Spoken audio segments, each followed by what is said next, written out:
Hello friends, இன்னைக்கு நம்ம கோயம்புத்தூர் சைடில் ரொம்ப ஸ்பெஷலான அரிசி பருப்பு சாதம் தான் எப்படி செய்யுதுன்னு பார்க்க போகிறோம்.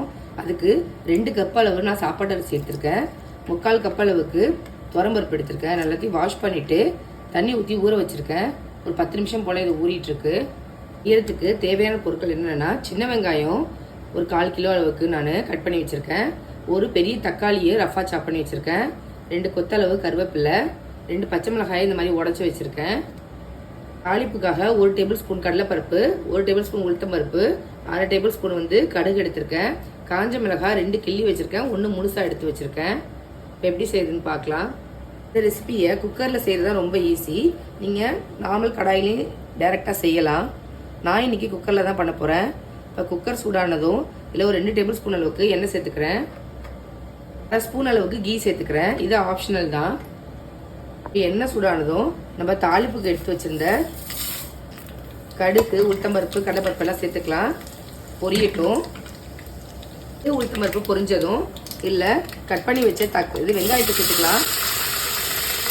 வெங்காயம் கருவேப்பிலையும் சேர்த்துக்கிறேன். சேர்த்துட்டு நல்லா வதக்கி விட்டுக்கோங்க. வெங்காயம் வதங்கினதும் இது கூட இடித்த பூண்டு ஒரு 10 பல் அளவுக்கு நான் சேர்த்துக்கிறேன். அதையும் சேர்த்து நல்லா வதக்கிக்கோங்க. இது ஒரு நல்ல ஃப்ளேவர் கொடுக்கும் இந்த ரைஸ்க்கு. சேர்த்து வதங்கினதும் கட் பண்ணி வச்சு தக்காளியை சேர்த்துக்கிறேன். தக்காளி ரொம்ப மேஷ் ஆகி வதங்கணுன்ற அவசியம் இல்லை, ஓரளவுக்கு வதங்கினாலே போதும். தக்காளி வதங்கினதும் இது கூட 1/4 ஸ்பூன் அளவுக்கு மஞ்சத்தூள், 1 ஸ்பூன் அளவுக்கு குழம்பு மிளகாய் தூள் சேர்த்துக்கிறேன். இது காரம் ரொம்ப கம்மியாக தான் இருக்கும். நீங்கள் சாம்பார் தூள் கூட சேர்த்துக்கலாம். சேர்த்துட்டு நல்லா வதக்கி விட்டுக்கோங்க.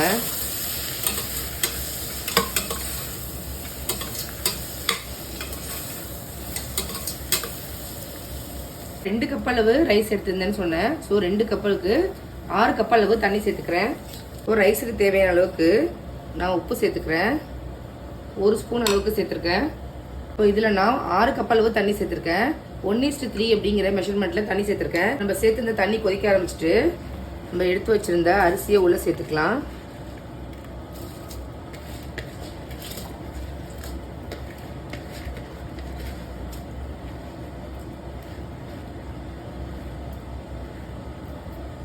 சேர்த்துட்டு ஒரு டைம் நல்லா மிக்ஸ் பண்ணி விட்டுக்கோங்க. இந்த ஸ்டேஜில் உப்பெல்லாம் நீங்கள் செக் பண்ணிக்கோங்க. குக்கரை க்ளோஸ் பண்ணிவிட்டு லோ டு மீடியம் ஃப்ளேமில் 3 விசில் விட்டு எடுத்தீங்க அப்படின்னா சூப்பரான ரைஸ் ரெடி ஆகிடும்.